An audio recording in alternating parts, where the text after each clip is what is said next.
नमस्ते मुलींनो आपण 13व्या प्रकरणानंतर 14वा प्रकरण measurement of heat of effect हे पाहणार आहोत. पहा, मेजरमेंट म्हणजे मापन आणि इफेक्ट ऑफ हीट म्हणजे उष्णता. उष्णतेचे मापन कसं केलं जातं याचा अभ्यास या प्रकरणामध्ये पाहणार. तसेच उष्णते निर्माण करणारे स्रोत त्याची माहिती घेणार आहोत. पहा, आणि उष्णतेचं मापन कसं करायचं याच्यामध्ये आपल्याला माहिती आहे की measurement and effect of heat, की मापन आणि परिणाम, उष्णतेचे मापन कसं करायचं आणि त्याचा परिणाम काय होऊ शकतो. याच्यामध्ये पहिल्यांदा म्हटलं आहे कॅन यू रिकॉल, तर हे आपण पाहायचं नाही. कॅन यू रिकॉल म्हणजे कसं आहे की जरा थोडे आठवा की which source do you get heat form, आपल्याला कोणत्या स्रोतापासून उष्णता मिळते. तुम्ही सांगू शकता 6वी 7वीला शिकला आहे. How is a heat transferred, उष्णता हस्तांतरित कशी होते. तुम्ही लहान लहान प्रयोग केले असतील की उष्ण भागाकडून थंड भागाकडे उष्णता ट्रान्सफर होऊ शकते. Which effect heat do you know, उष्णतेचे कोणते परिणाम तुम्हाला माहीत आहे. आता हा थोडा गाळलेला अभ्यासक्रम आहे कोविड-19मुळे. पुढं म्हटलेलं आहे की वेगवेगळ्या कृती लिहित पहा. Which effects of heat, some effects of heat here shown in a figure, what are they, की आकृतीमध्ये उष्णतेचे परिणाम दाखवले आहेत ते कोणते आहेत पहा. तर ह्यामध्ये उष्णतेचे परिणाम कोणकोणते आहेत, की आज सुरुवातीला पातेलं गॅसवर ठेवलेलं आहे पहा. दुसऱ्यामध्ये बर्फ वितळत आहे. तिसऱ्यामुळं एक शेगडी पेटवत आहे आपण काडीनं. आणि चौथ्यामध्ये बलून ह्या उष्णतेमुळे हवेमध्ये तरंगतोय पहा. तर वेगवेगळ्या प्रकारची उष्णता ह्यामध्ये उष्णतेचा इफेक्ट होऊ शकणार आहे. त्यामुळे केमिकल असेल, रासायनिक असेल, सौर हीट असेल, हे वेगवेगळ्या प्रकारची उष्णता याच्यामुळे होणारी क्रिया आहे. त्याच्याविषयी थोडीफार माहिती आपण पुढे बघूया. की we have seen in the previous standard that heat is form of energy which flows from object of higher temperature to the object of lower temperature. तर आपण मागील इयत्तेमध्ये पाहिलं आहे पहा की उष्णता ही एक प्रकारची ऊर्जा आहे. Heat is energy, it is a form of energy, जी अधिक तापमान असलेल्या वस्तूकडून कमी तापमान असलेल्या वस्तूकडे प्रवाहित होते. ही transferred higher temperature to lower temperature. आता temperature of object tell us how too hot or cold that object. एखादी वस्तूचे तापमान हे ती वस्तू किती उष्ण आहे किंवा थंड आहे याने दर्शवतात पहा. The temperature of cold object is lower than the temperature of the hot object. तर थंड वस्तूचे तापमान उष्ण वस्तूचे तापमानापेक्षा कमी असतं. The temperature of the cold object, cold म्हणजे थंड, ह्या थंड वस्तूचे वस्तुमान हे hot lower than that of temperature of hot object, उष्ण ऑब्जेक्टपेक्षा कमी असतं, वस्तूपेक्षा कमी असतं, हे आपल्याला माहीत आहे. दस the temperature of ice cream is less than the temperature of T. आपण आईस्क्रीम खातो, चहा पितो, आपल्याला माहीत आहे की आईस्क्रीमचं तापमान हे चहापेक्षा खूप कमी असतं. त्यामुळे आईस्क्रीम आपल्याला थंड वाटतं पहा आणि चहा गरम लागतो. त्यामुळे आपण उन्हाळ्यामध्ये आईस्क्रीम खातो, उष्णता असल्यामुळे जास्त, आणि जास्त थंडी असल्यामुळे हिवाळ्यामध्ये लोक जास्त चहा पितात पहा, आपलं शरीर उबदार राहावं म्हणून. याला एक कारण आहेत पहा. आता पुढं म्हटलं आहे की we have also seen that when we give heat of object is expand and its contact on cooling. आपण 7वीला हे शिकलो आहे की एखादी वस्तू असेल, लोखंडी गोळ्याचा प्रयोग केला होता पहा, की लोखंडी गोळ्याला उष्ण दिल्यामुळं तो कडेतून जात नाही आणि थंड केल्यानंतर तो कडेतून जातो. ह्या ठिकाणी म्हटलेलं आहे पहा की we have also seen that when we घेऊ म्हणजे देणे हीट टू एन ऑब्जेक्ट, एखाद्या वस्तूला जर तुम्ही उष्णता दिली, इज एक्सपांड, ते प्रसरण पावते पहा. उष्ण दिल्यास वस्तू प्रसरण पावते. And its contact on cooling, आणि उष्णता काढून घेतली असते आकुंचन पावते.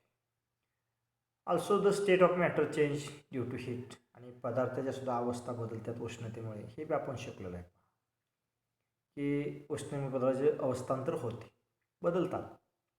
साधारणतः बर्फाला उष्णतेला बर्फ वितळतो, पाण्यामध्ये त्याचं रूपांतर होतं, किंवा पाण्यामध्ये उष्णता काढून घेतल्यानंतर पुन्हा बर्फ बनतो.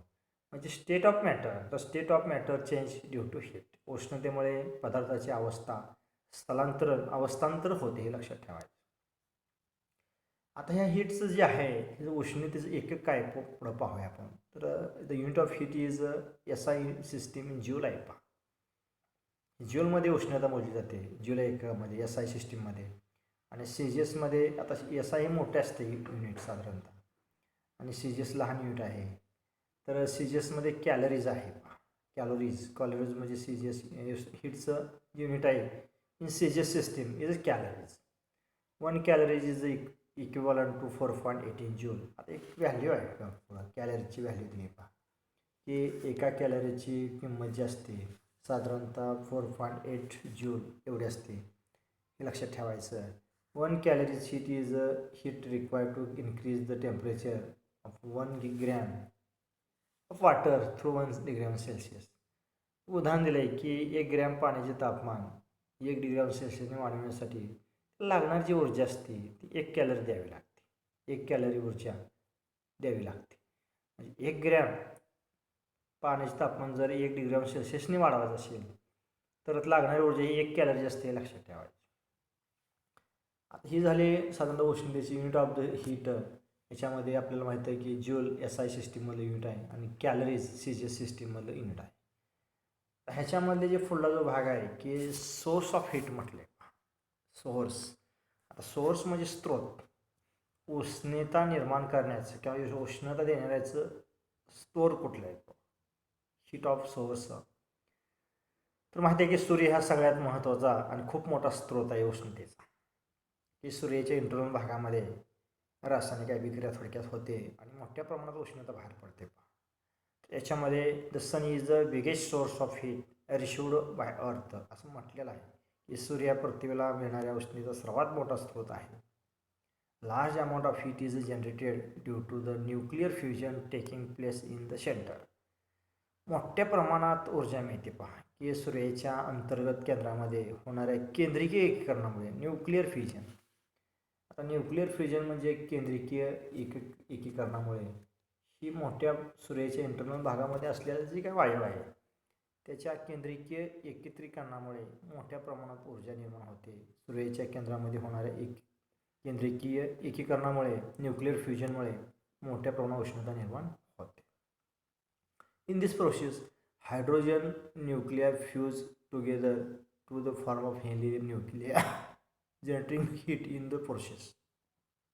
त्याच्यामध्ये कुठली क्रिया होते तर या प्रक्रियेमध्ये हायड्रोजनच्या केंद्रकाचा संयोग होऊन हेलियमचे केंद्रक तयार होतात. त्याप्रमाणे मोठ्यातून ऊर्जा बाहेर पडते पहा. इन दिस प्रोसेस हायड्रोजनच्या न्यूक्लियापासून केंद्रिकेपासून fuse together to form of helium nuclear. Helium ह्यामध्ये केंद्रीय किंवा हायड्रोजनच्या केंद्रकाचा संयोग होऊन हेलियमचे केंद्रक तयार होतात आणि त्यातून मोठ्या प्रमाणात उष्णता बाहेर टाकली जाते. Some of its reaches the earth in the form of light and heat. त्यातील काही प्रमाणात उष्णता प्रकाश व उष्णतेच्या स्वरूपात पृथ्वीवरती टाकली जाते. सूर्याची सगळीच उष्णता आपल्या पृथ्वीवर येत नाही. थोड्याफार प्रमाणात पृथ्वीवरती उष्णता आपल्याला मिळालेली पाहायला मिळते. म्हणजे सूर्य हा एक मोठा सोर्स ऑफ हीट आहे, उष्णतेचा सोर्स ऑफ हीट आहे हे लक्षात ठेवायचं. सूर्यापासून आपल्याला चांगल्या प्रकारची उष्णता मिळू शकते. त्याचा उपयोग सुद्धा आपण खूप केलेत पहा. आता पुढला जो भाग आहे अर्थ आहे म्हटलेला आहे की पृथ्वीसुद्धा एक उष्णतेचा स्रोत आहे. कसे आहे पहा की as a temperature of the centre of earth is high. पृथ्वीच्या अंतर्भागाचं केंद्रातील तापमान खूप आहे लक्षात ठेवा. हे ज्वालामुखीचा उद्रेक वगैरे होतात ते पृथ्वीच्या केंद्रामधले असलेला जो वायू आहे उष्णता आहे ती बाहेर पडत असते पहा. त्याच्यावरून आपण सांगू शकतो की as a temperature at the centre of earth is high. Earth is also source of heat. This heat is called geothermal energy. तर पृथ्वीच्या केंद्रातील तापमान अधिक असल्याने तुम्ही देखील ह्या ठिकाणी उष्णतेचा स्रोत आहे. पृथ्वी देखील उष्णतेचा स्रोत आहे आणि ह्या उष्णतेस भूऔष्णिक ऊर्जा असे म्हणतात. की पृथ्वीच्या पृष्ठभागामध्ये भूगर्भामध्ये असलेली उष्णता म्हणजे भूऔष्णिक उष्णता आहे. म्हणजे पृथ्वी सुद्धा एक उष्णतेचा स्रोत आहे. आता पुढं म्हटलं आहे केमिकल एनर्जी रासायनिक ऊर्जा म्हटलं आहे की ह्याच्यामध्ये फ्युएल्स आहे. When fuels like wood, coal, petrol, etc. burn, there is a chemical reaction between the fuel and oxygen. Heat is generated in the reaction. तर याच्यामध्ये लाकूड, कोळसा, पेट्रोल इत्यादी इंधनाची ज्वलनात इंधनाची ऑक्सिजनबरोबर रासायनिक प्रक्रिया होऊन खूप मोठ्या प्रमाणात उष्णता निर्माण होते. की व्हेन फ्यूल लाईक वूड, लाकूड असेल, कोळसा असेल, पेट्रोल एटसेट्रा बर्न, लाकूड, कोळसा, पेट्रोल आपण ज्यावेळेस जाळतो त्यावेळेस मोठ्या प्रमाणात उष्णता बाहेर पडते. केमिकल रिॲक्शन होऊन, chemical reaction between the fuel and oxygen. ऑक्सिजनच्या सानिध्यामध्ये आपल्याला माहीत आहे की लाकडात ज्वलन होण्यासाठी ऑक्सिजनचा उपयोग होऊ शकतो. पेट्रोल, डिझेल वगैरे ऑक्सिजनच्या सानिध्यामध्ये रासायनिक अभिक्रिया होऊन मोठ्या प्रमाणात उष्णता निर्माण होते. It is generated in the this reaction. आता सन, अर्थ आणि केमिकल एनर्जी, त्यानंतर एक चौथा प्रकार आहे इलेक्ट्रिकल एनर्जी. आता इलेक्ट्रिकल एनर्जीमध्ये सुद्धा उष्णता निर्माण होते. लक्षात ठेवायचं की वेगळ्या प्रकारचे शेगडी असतात, इलेक्ट्रिकल प्रेशर, इलेक्ट्रिकल हीटर, हे सगळे आपण कॉईल असेल, इलेक्ट्रिकल कॉईल, किचनमधील कॉईल असेल, हीटर असेल, या प्रमाणात ऊर्जा निर्माण होते. इलेक्ट्रिकल एनर्जीवर चालणारी उपकरणं आहेत आणि मोठ्या प्रमाणात ऊर्जा निर्माण होते. पहा, तर in your daily life you have seen even equipments which is produce heat with the help of electricity. इलेक्ट्रिसिटीच्या सहाय्याने खालील आपण उपकरणं, विद्युत उपकरणं उष्ण निर्माण करतात. इलेक्ट्रिकल प्रेशर असेल, electrical press, electrical heater etcetera. Electricity is a source of it. ही विद्युत ऊर्जा वापरून उष्णता निर्माण करण्याचे अनेक प्रकार आहेत. जशी विजेची इस्त्री असेल, विद्युत शेगडी असेल, इत्यादी तुम्ही दैनंदिन जीवनामध्ये पाहिले असेलच.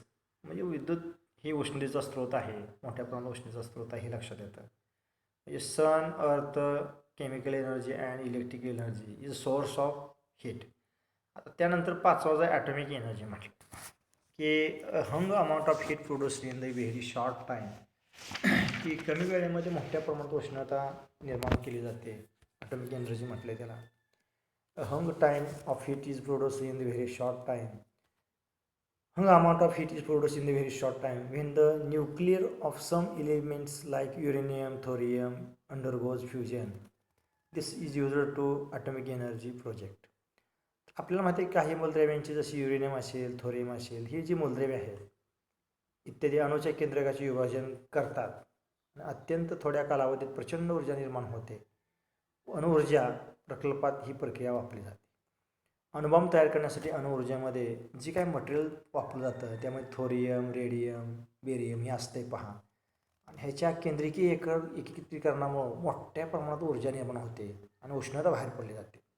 तुम्ही पाहिलं असेल की हिरोशिमा, नागासाकी या शहरावर टाकलेले जे अणुबॉम्ब होते, त्या अणुबॉम्बमधनं मोठ्या प्रमाणात उष्णता ऊर्जा बाहेर पडली. त्यामुळं शहरच्या शहर बस्ट राख झालं. हे एक त्याचं उदाहरणच आहे. पहा, नंतर एअर एक आहे. पहा, एअरसुद्धा सोर्स ऑफ हीट आहे. A large amount of heat is present in the air around us. आपल्या सभोवताली असलेल्या हवेत देखील बरीच उष्णता सामावली असते मोठ्या प्रमाणात. आपण पाहतो उन्हाळा, हिवाळा, पावसाळा. साधारणतः उन्हाळ्यामध्ये जास्त प्रमाणात उष्णता सामावलेली जाते. तर ह्या ठिकाणी तुम्ही सोर्स ऑफ हीट यामध्ये अर्थ असेल, एनर्जी ऑफ इलेक्ट्रिकल एनर्जी असेल, ॲटॉमिक एनर्जी असेल, एअर असेल, अर्थ असेल, सन असेल, याच्याविषयी तुम्ही थोडीफार माहिती पाहायची, अजून वाचन करायचं. अजून काय माहिती मिळते का पाहायचं. आणि जी उष्णता ऊर्जा आहे, हीट एनर्जी आणि सोर्स ऑफ हीट एनर्जी, याची माहिती पुन्हा शिकवलेली तेवढी वाचन करायचं.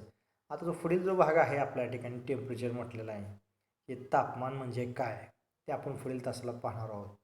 आणि पुढं हीट अँड टेम्परेचर याची माहिती पाहणार आहोत. तर तत्पूर्वी झालेला जो भाग आहे की केमिकल, ह्यामध्ये आपण जे प्रकरण शिकलेलं आहे, heat of measurement of heat आणि इफेक्ट ऑफ हीट, ते एकदा तुम्ही झालेला भाग वाचायचा. आणि सोर्स ऑफ हीट याच्यामध्ये सन असेल, अर्थ असेल, केमिकल एनर्जी असेल, इलेक्ट्रिकल एनर्जी असेल, ॲटॉमिक एनर्जी असेल आणि एअर असेल. हे 6 मुद्दे तुम्ही वाचन करायचं. पुढील भाग आपण पुढील तासाला पाहूया.